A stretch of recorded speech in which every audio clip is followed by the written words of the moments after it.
le whaatalo whātu lau whaafonga angai le nei tae au malo le soifua manuia, alo mai o Talala Radio Samoa. To mua atu I talo le aso whareile. E silia ma le whaase fulu tangata whai ngā aluenga le supermarket ia Woolworths e Bay of Plenty o le ua umana solo te te ai au mai suspension notices. O tusina ia wha amalolo le tu mawai mai ngā aluenga wa toe wha ailoa e sui o le uni, peitai, talia le supermarket e le fou. Ripotia ese mai tusi wha amalolo le tu mawai mai ngā aluenga e iei fo inisi o leana wha atonuina e le mawhaio na aveni malolonga.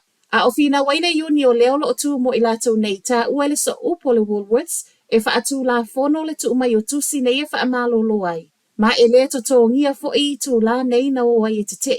Whai mai ei fo I o lea lavana longo ina sui o le au whai ngā aluenga e ala I emaili ai e le I whai te te.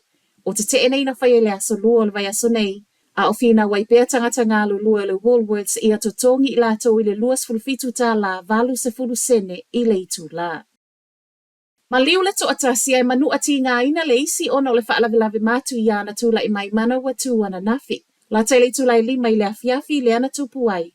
Ma e whaapeo le ana awi nātu tangata to alua I le whalema I Palmerston North I se tūlanga ti ngā ina tele. Peita I la tele tula I vana po ai saule tala mai leo leo ua ma liu le isi to atasi.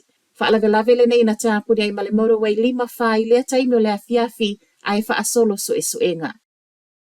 O le malosi telo le aisa to ulu I le tau nei wa motu si ai le elitise whaapea awala tapuni le South Island. O le wa au mai le official va ai tau la pata ingo le aisa to ulu mo Canterbury le so whaasolo atu I le afiafi ana nei a Otago whaasolo atu I le tūlai se fuluma le lua I le awa uli o le so. E o mai le taimi nei sa report le New Zealand Transport Agency o le watapunia nisi o State Highways ma fua lava I le malosi o le aisa to ulu. Ma ua whaatonu ina fo I ave ta avale e whaatu wai whai ngā malanga po le wha o ngā fo I o isi awala tua. Ta ua mai fo I Queenstown le tele o awala o le watapunia ono le malosi o le aisa whaapea ai mala au to ulu. Ai I lungo le upenga tawha ilangi a le Aurora Energy pe a ma le tolu wafe lima se lau whale o ai ngai Otago o le ua motu sia le elitise ma e le o iloa se taimi e toe wha au lai.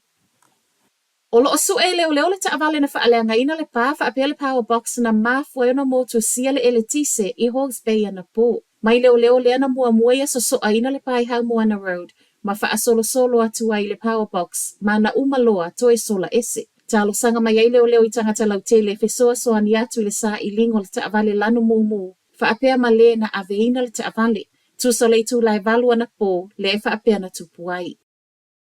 Whaiwatu I tala mai Gisborne. A o asia I le pale mia ia Christopher Luxon mea na whaalea I na Gisborne ma ngā luenga whaalele I waiai nei. Na mawai ma le avanoa le pule nuu e toe whaatalo sanga I le pale mia.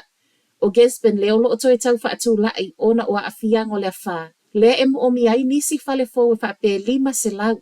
A o asia I le pale mia na nafi na wha o ngā I le pule nuu ia Rehet Stoltz lea whailua inga e whaatalo sanga I le malo e moomia pea lana fesoa soani wha wau. O le talo sanga na nafi ele o ta wai le se lau se fulu miliona le ana wha amatu uatu I le masina talo wai.